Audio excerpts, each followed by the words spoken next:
What if the only child of a nation's president was suffering on the streets, hungry, homeless, and unloved, simply because she didn't know who she truly was? This is Bisola's heartbreaking story. Abandoned, adopted, and later thrown out, she crossed paths with her real mother, the First Lady, without either of them knowing the truth. How did it all happen? And will she ever discover her true identity? Sit back, relax. Let's find out in this amazing story. And if you are joining us for the first time, don't forget to like, share, and subscribe for more Zen interesting stories like this. Let's dive in. Who stole the meat in this pot? Mummy Aduni's voice thundered through the house like a war drum. Plates clattered. The twins, barely 5 years old, scampered to a corner startled. Bisola stood frozen beside the sink, her small fingers still wet from washing the plates she hadn't even eaten from. I said, who stole this meat? Mummy Aduni roared again, lifting the lid of the steaming pot. Only 2 pieces of meat remained. I didn't touch anything, Bisola said quietly, barely above a whisper. You're lying, you ungrateful witch, the woman spat. Her hand flew before Bisola could blink. A hot slap landed on the girl's cheek, sharp and humiliating. Tears welled in Bisola's eyes, but she didn't cry out. She had learned that crying made things worse. After everything we've done for you, picking you from the gutter like a duyai, raising you like our own, this is how you repay us? Bisola wanted to scream, you didn't pick me out of love. You picked me because you wanted to look good at church. But she said nothing. Her stomach growled in protest. She hadn't tasted meat in weeks. Her adoptive father, Baba Aduni, walked in, drawn by the noise. He adjusted his wrapper and looked straight at Bisola. She must go, he said flatly. We warned her. She's now a thief on top of being a burden. I didn't steal. Bisola tried again, but Mummy Aduni grabbed her by the arm and dragged her to the living room. You think this is your real home? That we owe you anything? Let me remind you, we adopted you out of pity when you were just 2 years old. And now God has blessed us with our own children. You're no longer needed here. But I'm sorry, please don't throw me out, Bisola pleaded, trembling. Too late. Baba Aduni opened the front door. Carry your things. In fact, you have nothing. Just leave. The twins watched with wide, confused eyes as Bisola was pushed out the door. No shoes, no bag, just the thin gown she had worn since morning. The door slammed behind her. Lock clicked, and just like that, she was homeless. She stood there, stunned, barefoot on the rough gravel, trying to understand what had just happened. Her chest heaved with silent sobs. Her legs trembled. She had nowhere to go. Neighbors peeked through their curtains but said nothing. Nobody wanted to meddle in family matters. She walked aimlessly into the night, her stomach empty, her heart shattered. She wandered for hours, dodging okadas and sleeping dogs, until she found herself at a market square. She curled up behind a stack of crates, shivering as the night breeze wrapped around her like a punishment. Her cheek still stung from the slap. Her eyes burned with exhaustion. She stared into the darkness and whispered, "What did I do wrong?" No answer, just the distant rumble of a generator. For the first time in her life, Bisola felt like she truly didn't belong anywhere. Not even the streets welcomed her. She had no parents, no home, no bed. She didn't even know her real name. Bisola was the name the orphanage gave her. Was that even hers? Why was I born if nobody wanted me? She cried softly into her knees, trying not to attract attention. At dawn, a woman sweeping the market chased her away with a broom. "Oloshi, dirty girl, go back to your parents." I don't have any, Bisola whispered, dragging her tired legs down the road. She approached a food stall and begged, "Please, I'm hungry." The woman hissed and turned her back. God forbid I feed a street thief. Bisola collapsed beside a wooden kiosk, too weak to keep walking. She hadn't eaten in 2 days. Her head throbbed. Her stomach felt like a hole. When the kiosk owner arrived, he kicked her leg. "Go, before police will come and say I'm hiding a criminal." She stumbled away again. By evening, Bisola sat under a broken shed near a mechanic's shop, curled up like a wounded animal. A boy her age handed her half a bottle of water and a torn piece of bread. She took it like it was gold. "Where's your family?" he asked. She didn't answer. He stared at her for a moment. "Street life is hard. Don't die, okay?" Bisola nodded, but deep down she was already giving up. Her eyes stung as she looked up at the night sky. "Dear God, do I even matter?" No voice answered. But somewhere, miles away, a woman who once held her in her arms was waking up from a nightmare she couldn't understand. The second night on the street was worse than the first. A storm was coming. The skies over Lagos grumbled low and mean as Bisola crouched beneath a broken umbrella stand near Oshodi Bridge. The wind slapped her thin dress against her bones. Thunder rumbled again. She tightened her arms around herself, but her body had already gone numb from hunger and cold. Nearby, some area boys laughed around a fire made from old tires. Their eyes gleamed in the dark like cats. One of them whistled toward Bisola. "Hey, Smalley, come sit here with us now," one of them called, patting his lap.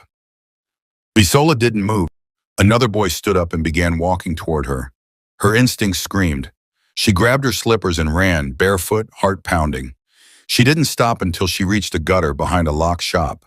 She climbed in and curled up between two plastic containers that smelled of soap and rot. Her chest rose and fell with shallow breaths.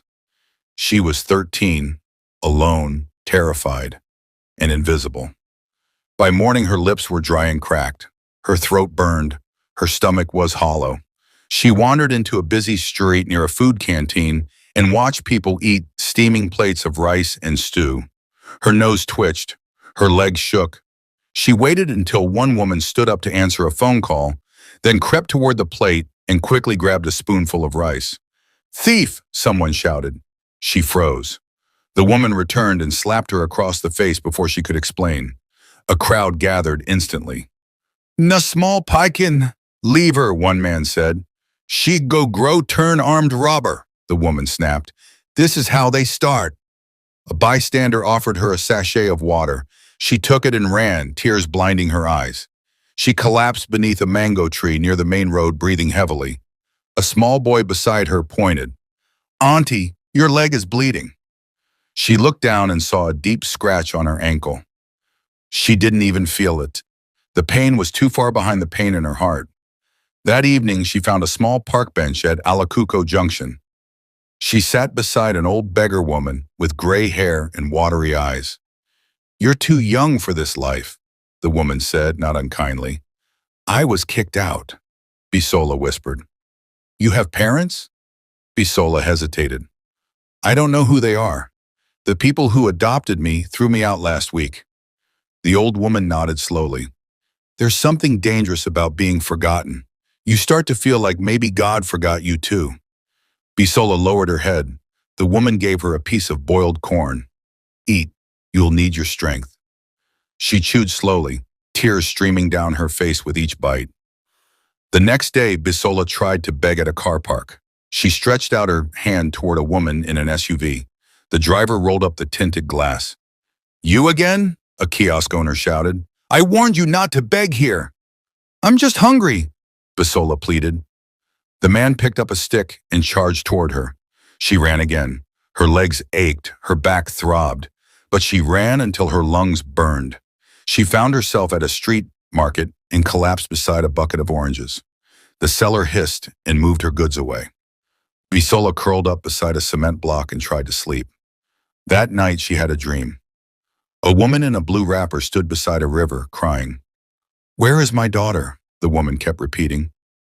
Bisola tried to speak to her, but her voice wouldn't come out. She just kept reaching. Suddenly the woman turned, and for a split second, her face looked just like Bisola's. Bisola woke up gasping. She sat up, heart racing.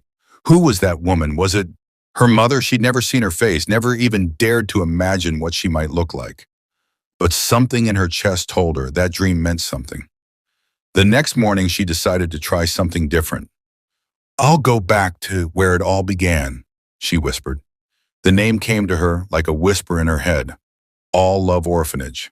That's what Mommy Adunni always told people when bragging about her charity. "We adopted her from All Love Orphanage. Oh, we are not like others." Maybe, just maybe, they would let her stay. Even if it was just for one night. With the last bit of strength she had, she began walking toward Agege. She didn't know the way exactly, but she asked for directions at bus stops. A conductor offered her a ride but dropped her halfway after passengers complained of the smelly girl. Bisola didn't argue. She kept walking. The presidential suite was quiet, too quiet. Doris Okoro, Nigeria's first lady, sat at the edge of her luxury chaise lounge, staring into nothingness. Her silk robe clung to her thin frame. Her once glowing skin was pale now, tired from months of private sorrow. The television in her room played softly in the background, some news about a new government project, but she wasn't listening. Her hand clutched a medical report. Another failure. Another test that said, everything appears normal. No medical reason for infertility. Normal. Everything was normal, except her womb was still empty after 10 years of marriage. She tossed the paper aside and buried her face in her hands. Just then a knock. "Come in," she muttered. Her personal aide, Angela, stepped in, concern written across her face. "Ma, you've not eaten since morning." "I'm fine. You said that yesterday and the day before. Ma, this isn't you." Doris looked up, her eyes red-rimmed. "Do you know what it means to walk through hospitals across 3 continents and hear the same thing? That nothing is wrong with me? Then what's the explanation?" Angela knelt beside her. "Sir has been asking after you. He's worried." Doris gave a bitter smile. "The president has a nation to run. He doesn't need a broken wife adding to his burden." "That's not true," Angela whispered. "You are his heart." Later that night, alone in the bathroom, Doris stood in front of the mirror and lifted her blouse. She placed a hand over her belly. "Why won't you carry life?" she whispered to herself. She remembered the times she had decorated nurseries that were never used, the baby clothes she bought and gave away each year, the nights she laid beside her husband and pretended to be strong when all she wanted was to scream. She had done IVF, prayed at vigils, fasted, visited Europe's best gynecologists. Nothing. Nothing. Tears rolled down her cheeks. 2 weeks later, she sat quietly at the office of Prophet Isaiah, a man she had met at a presidential breakfast years ago. She had resisted visiting prophets for years, but this one, they said, sees beyond eyes. He poured oil into a small bowl and looked into it as if it held a universe. "You have carried guilt for over 2 decades, he said, his voice calm. Doris stiffened. "Guilt? For what?" "You had a child, many years ago," he said, not looking at her. "You were young, just 17. The room began to spin. I was dating Emeka before he became anything. I told him I was pregnant. He panicked and ran to Lagos to hustle. I was alone, scared, poor. You gave birth," the prophet continued gently, "and left that baby by the roadside, near a certain place." Doris's hands trembled violently. "All love orphanage," the prophet said, eyes still fixed on the bowl. A sound escaped Doris's throat, part sea, part confession. "I didn't want to kill the child. I just wanted her to be found, to have a better life than I could give." The prophet looked up at her. "The tears of that abandoned girl still cry out. Her pain is the chain wrapped around your womb." Doris was speechless. He continued, "You must find her. Wherever she is, find her. She is alive and suffering. Her tears are your burden." "But I don't know how," Doris whispered, broken. "I don't even know what she looks like now." "Start with repentance, then search. Search like your life depends on it." That evening, Doris sat opposite President Emeka Okorowo in their private lounge. She hadn't spoken a word since returning from the prophet's place. "What is it?" he finally asked. She looked at him and spoke the words she had never told another soul. "I had a child when I was 17. Your child." Silence. Emeka leaned back slowly, stunned. "You told me you had an abortion back then," he said softly. "I lied. I gave birth and left her near All Love Orphanage. I didn't know what else to do." He ran a hand down his face, heart racing. "And she's alive?" "The prophet said she is." "And all this while," he shook his head, "we've been searching for an answer, and it's our daughter." Doris broke down. "I've lived every day wondering if she survived, if she's in school, if she's happy, and now she's out there, alone." President Okoro stood, fists clenched. Then we find her. We will use every resource we have.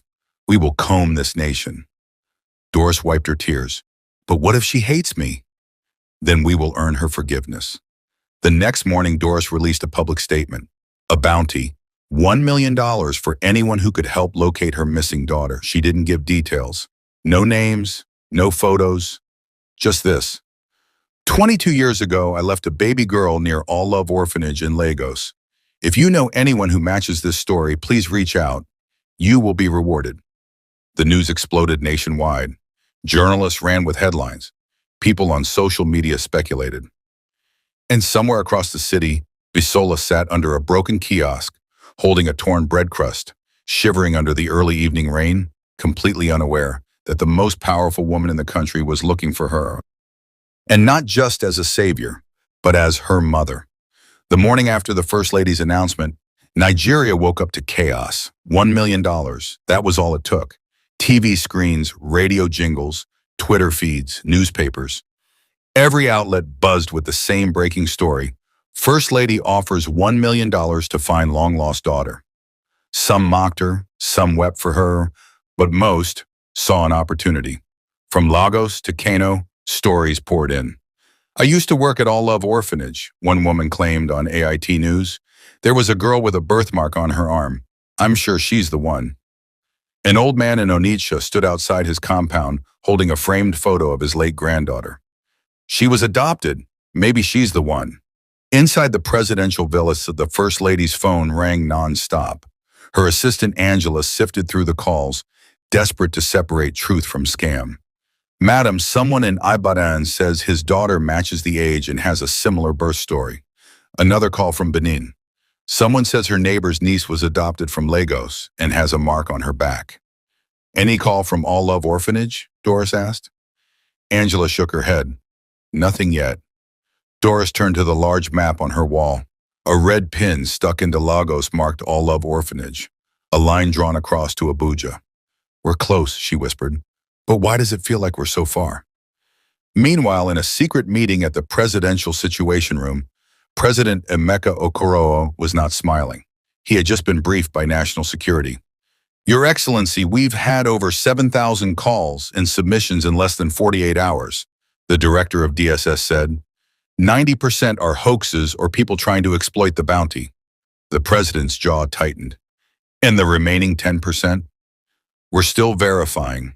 Some show promise. We're cross-checking ages, locations, orphanage links. But the orphanage records from 22 years ago are badly kept. Some were even destroyed in a fire 10 years ago. The room fell silent. This is a needle in a haystack, another official muttered. Emeka stood. Then burn the haystack if you must. But find that needle. That evening, Doris appeared on national TV for an exclusive emotional interview. The host leaned forward with curiosity. Your Excellency, why now? Doris took a breath, because silence was no longer an option. For years, I convinced myself that what I did was for survival, that I had no choice, but the truth is, I made a terrible mistake. And now I have to find my daughter, if she's still alive, and ask for her forgiveness. The host blinked back tears. You believe she'll forgive you?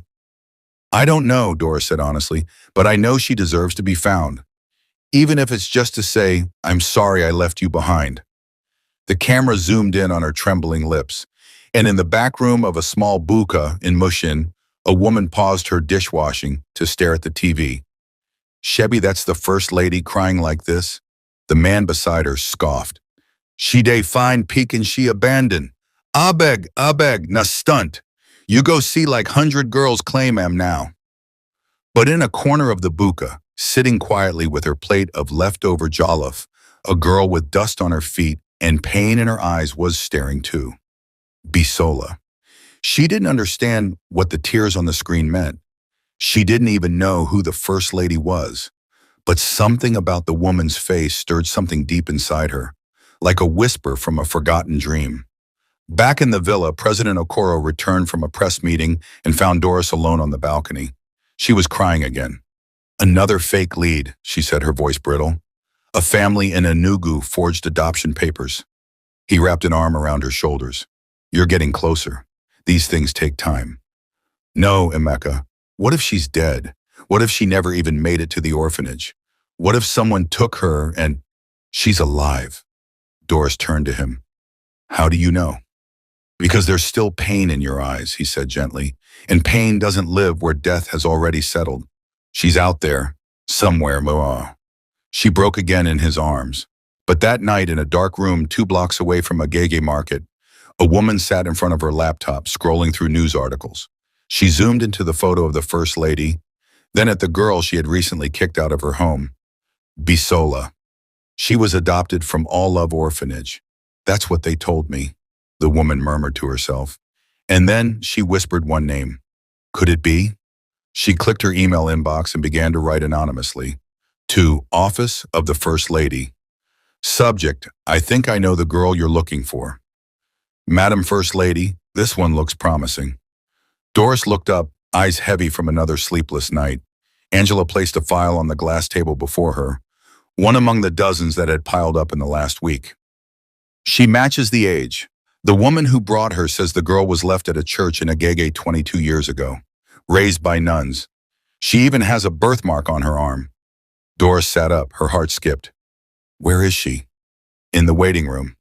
Doris rushed out of her lounge and into the receiving parlor. A young woman stood awkwardly in a flowery dress, holding her bag close. Her eyes darted around the ornate space.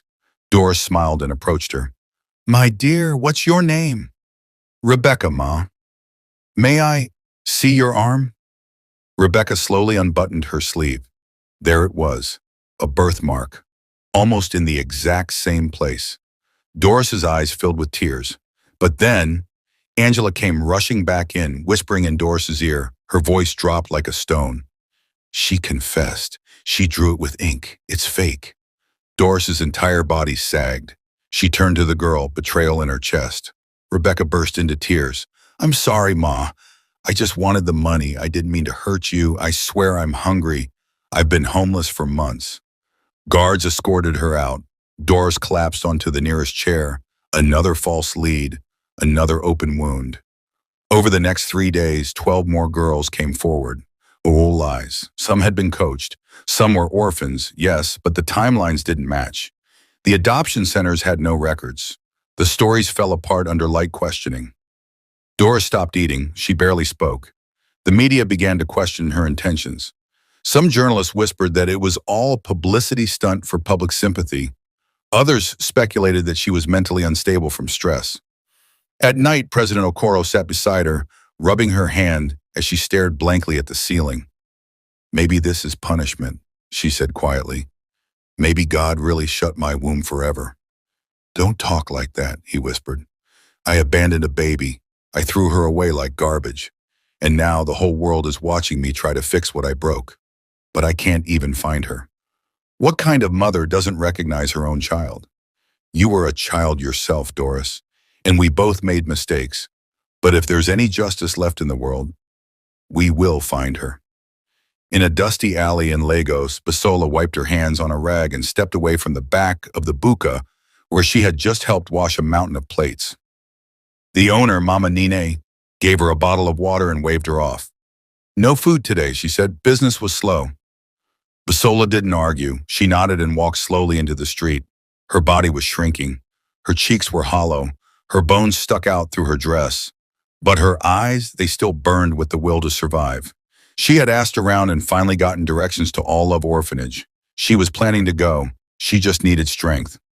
That night, she slept in an open shed behind a welding workshop, curled up beside an abandoned mattress. Her dreams were filled with shadows. A woman's voice called out in the dark. Bisola! Bisola! She woke up sweating. The next day, at the presidential villa, Doris received a mysterious email. Subject, I think I know the girl you're looking for. She opened it with shaking hands. There was no sender name, no location, just a brief message. She was adopted from All Love Orphanage by a couple named Aduni and Sunday. They had twins and kicked her out last month. She goes by the name Bisola, last seen near Agege Market.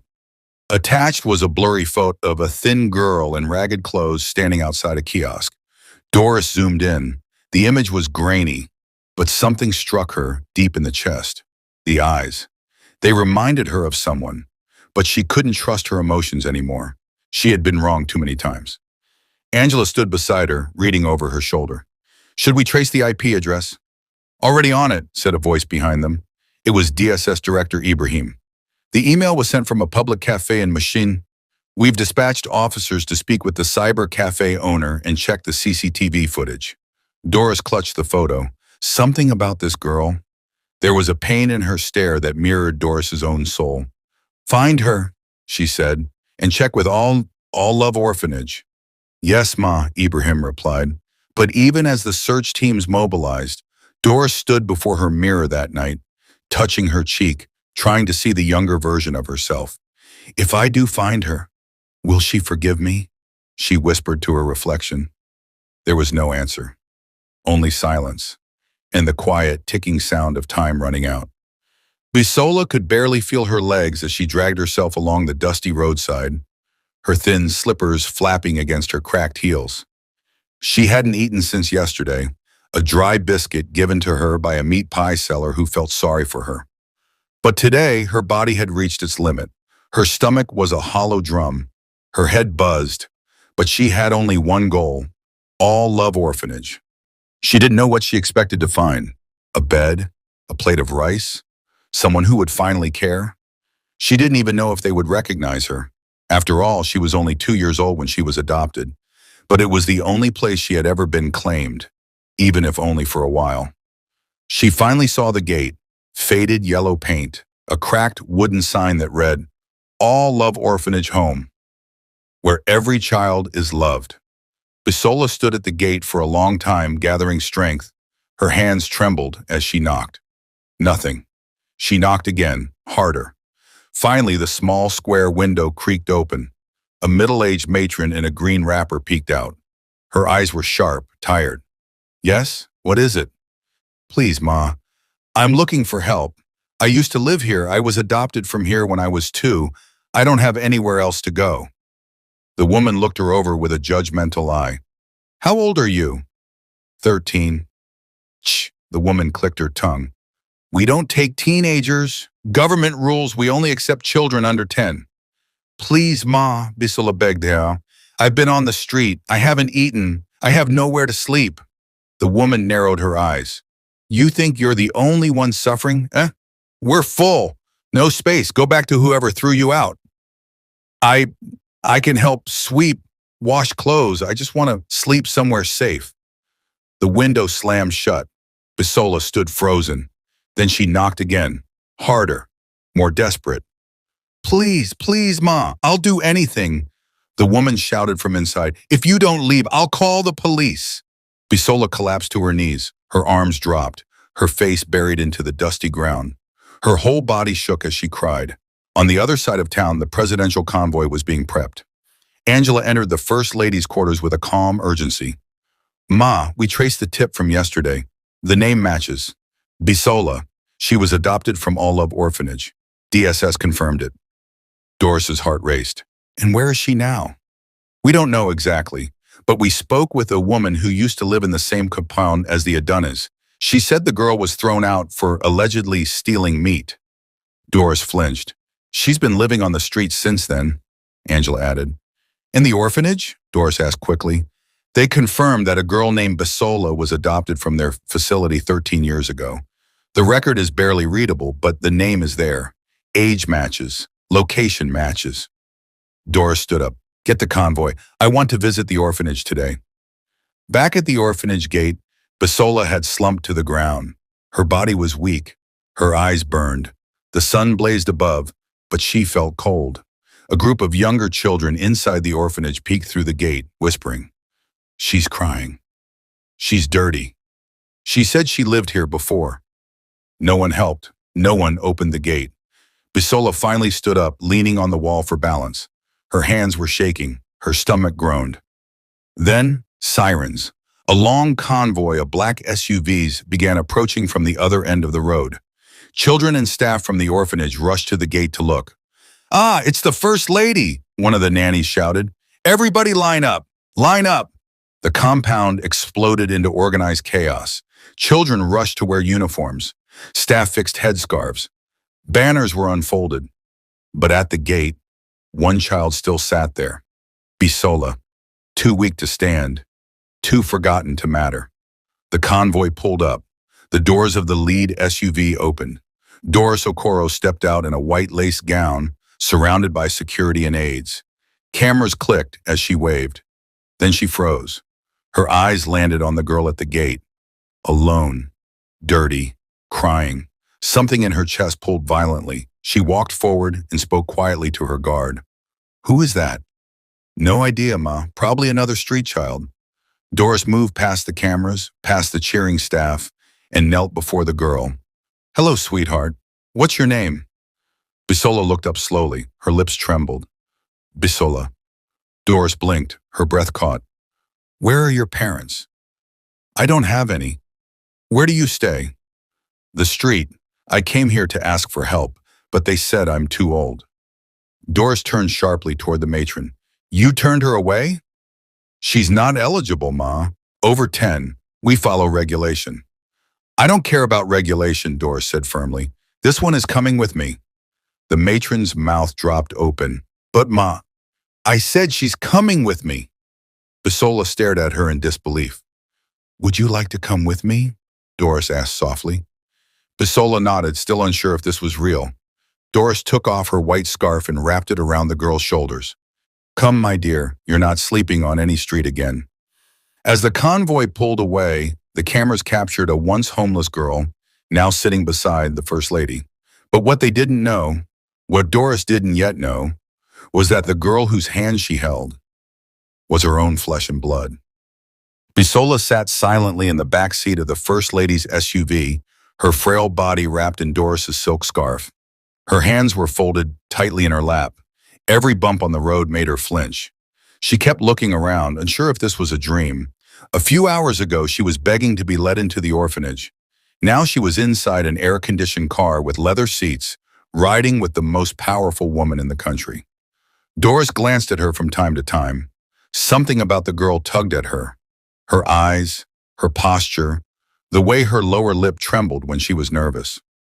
Angela leaned in from the front seat and whispered, "She looks so much like you when you were younger." Doris nodded slowly. "I noticed." When they arrived at the presidential villa, security personnel helped Bisola out gently. Her feet shook as she stepped onto the polished marble floor of the First Lady's private quarters. Everything glistened: chandeliers, gold-lined curtains, scented air. Bisola didn't belong here, she knew it. She felt it. She clutched Doris's scarf tighter. A maid came forward with fresh clothes. Another offered food, but Bisola just stood still, staring at the chandelier above her, blinking back tears. Doris knelt beside her. "You're safe here, okay? You don't have to sleep on the streets anymore." Bisola nodded but didn't speak. Doris turned to Angela. "Let her rest. Make sure she eats something. I want to speak with her later." Hours passed. Bisola sat alone in the guest room, wrapped in a blanket, watching the rain patter against the wide glass windows. A tray of untouched food sat beside her. Her eyes stayed fixed on the lightning outside. She didn't feel worthy of the bed she sat on, or the blanket, or the silence.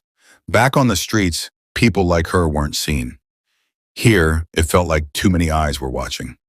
In the next room, Doris and President Okoro sat with the DSS director, Ibrahim, reviewing the email tip again. "So she was adopted by the Adonis?" Emeka asked. "Yes, sir," Ibrahim said. "We spoke with the orphanage. The handwritten record confirms that a female child named Bisola was adopted by Mr. and Mrs. Sunday Adoni from All Love Orphanage 13 years ago." Doris held her breath. "No last name?" "No, just Bisola. That's all the record shows." Angela entered with a file. "And sir, we spoke to the nurse who worked at the orphanage back then. She said the baby was dropped in a blanket with no note, just a beaded bracelet that said, 'Hope.'" Doris's breath caught in her chest. "Hope." She whispered the word like it carried a lifetime of secrets. "I named her that in my mind the day I left her." Emeka turned to her slowly. "You named her?" "I mean, in my heart," Doris replied, voice shaking. "I was too afraid to leave a note. But I kept whispering to her, You are my hope. You are hope. She clutched her chest. What if? Emeka stood in pace. We can't jump to conclusions. But the facts are adding up. Same orphanage, same year, no record of biological parents, and that face.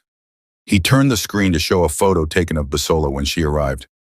Look at her eyes. Doris nodded slowly. They look like mine when I was younger. Later that evening, Doris entered Bisola's room with a warm smile.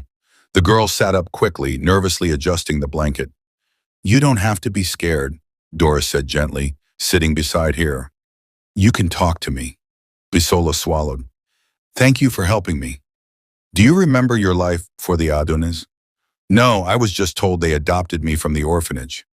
Do you know the name of your biological parents? Bisola shook her head. Doris hesitated, then reached for the girl's arm. May I? Bisola extended it slowly. Doris rolled up her sleeve. There it was, a strange, oddly shaped birthmark just above the elbow. Doris's heart dropped. She slowly rolled up her own sleeve. Emeka had always teased her about the mark shaped like a comma on her arm. It was the same exact birthmark. Same shape. Same location. Bisola stared at it. You have the same thing? She asked, confused. Doris blinked rapidly to keep tears from falling. Yes, I always thought it was rare. Bisola stared, something stirring deep inside her. What was your name before they named you Bisola? Doris asked. I don't know. The orphanage just called me that. I don't remember anything else. Do you remember anything about being left at the orphanage? I sometimes dream about a woman crying, Bisola whispered. She says she's sorry, but I never see her face. Doris couldn't speak. Her throat tightened. That night, Doris paced in her room. She's the one, she told Emeka. I feel it. I know, he said softly, but we need proof. Doris nodded. Tomorrow morning, Emeka continued, we do a day test. Down the hall, Bisola lay awake in her bed, staring at the ceiling. She reached for her arm, touched the birthmark, and for some reason her heart felt like it was about to explode. She didn't know why, but something was coming, something that would change everything. The presidential clinic was silent. A gentle hum from the air conditioner filled the room where Bisola sat, legs dangling off the examination table. She watched the nurse swab her inner cheek and place the sample into a sterile container. Everything felt surreal. She had no idea what was going on. All she knew was that something had shifted the moment the First Lady saw her. Now everyone was treating her like glass, delicate, untouchable, sacred. Across the glass window, Doris Okoro stood with her hands pressed together tightly, watching the nurse take the second DNA sample. Hers. She had barely slept. Her mind played over every possibility. What if she was wrong again? What if this hope would shatter too? Still, something in her heart kept whispering, this is her. This is my daughter. 2 hours later, Bisola sat alone in a private guest lounge with a cup of hot chocolate in her hands. She sipped slowly, the warm liquid calming her jittery nerves. She looked around at the paintings, the gold curtain tassels, the polished floor. She still didn't understand why they brought her here. Why the First Lady was so gentle, so interested, so emotional. She hadn't asked questions. She was too afraid this might all disappear. Meanwhile, in the First Family's private study, President Emeka Okoro held the sealed envelope in his hand. Doris stood beside him, barely breathing. Angela and DSS Director Ibrahim looked on in silence. He slowly opened the envelope, pulled out the single page and read it, then looked up. His eyes met his wife's. His lips trembled. Then he whispered, it's her. 99.9% match. She's your daughter, Doris. A sound escaped Doris's chest, a mixture of weeping and laughter. Her legs gave way and she collapsed into the couch, clutching her chest, weeping uncontrollably. I knew it, she cried. I knew it was her. I saw it in her eyes. Angela wiped her own tears quietly in the corner. President Okoro bent down, placing the result sheet on the table. And she came back to us. Doris stood up, legs shaking. I want to see her. Wait, Emeka said, gently stopping her. She doesn't know yet. She needs to hear it carefully, lovingly. No cameras, no protocol. Doris nodded. Angela whispered, should I prepare her? No, Doris said, holding her chest. This, this is between a mother and her daughter. When Doris entered the guest room, Bisola quickly stood. Ma, sit, Doris said softly, taking her hands and sitting beside her. Bisola's eyes searched her face. She looked nervous, scared. I want to tell you something, Doris said, trying to steady her voice. Something very important. Bisola nodded slowly. Years ago, I had a baby girl. Bisola's brows furrowed. I was 17. I was scared. I had no money. The father of the baby had left to hustle in Lagos. I was alone. So, I did something I've regretted every day of my life. Bisola listened, frozen. I wrapped the baby in a shawl. I whispered the word hope over her again and again. Then I left her, at the gates of All Love Orphanage, believing someone would take care of her. Bisola's hand began to shake. Hope? Doris nodded, tears in her eyes. The orphanage named her Bisola. Bisola gasped softly. That's me. Yes, Doris whispered. You, my dear, are hope.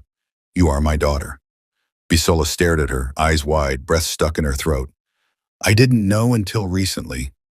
I had been searching. I've been crying for years, asking God to forgive me. Then I saw you at that gate, and something in me knew. Silence. Tears gathered in Bisola's eyes, but her lips didn't move. I know this is sudden.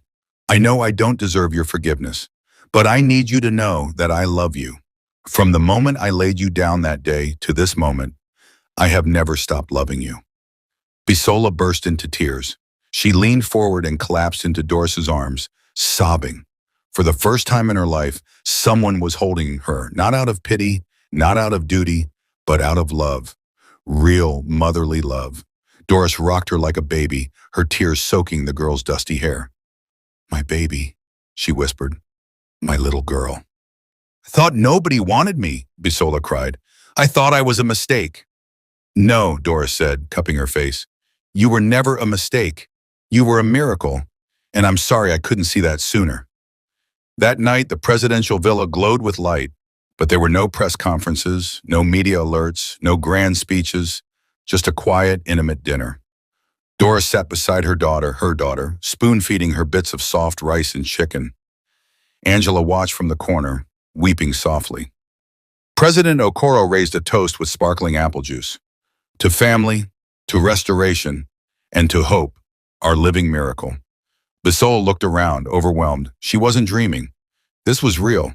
She was no longer the girl eating from dustbins or begging at bus parks. She was home. 1 month later, in a nationally televised ceremony at the presidential villa, the First Lady introduced a new initiative, the Hope Foundation for Street Children. Beside her stood a 13-year-old girl in a sky blue dress, smiling shyly at the cameras. This, Doris said proudly, holding her daughter's hand, is the reason I started this foundation. My daughter Bisola is living proof that no child is too lost to be found. The crowd erupted in applause. From the streets of Lagos to the arms of a mother who once let her go, Bisola had returned, not just as a girl, not just as a daughter, but as a symbol of healing, of mercy, of love, that never truly lets go. The story teaches that no one is too lost to be found, and true healing begins when we confront our past. Love, forgiveness, and compassion can restore what was broken, turning pain into purpose and rejection into a powerful reunion. We hope you enjoyed this story. If it touched your heart, please share your thoughts and what you learned in the comment section. We'd love to hear from you. And guess what? Another powerful and inspiring story is coming in just a few days. So don't forget to subscribe and turn on your notification bell so you'll be the first to watch when it drops. If you found this story meaningful, please like, share, and spread the message. Thank you for watching, and God bless you.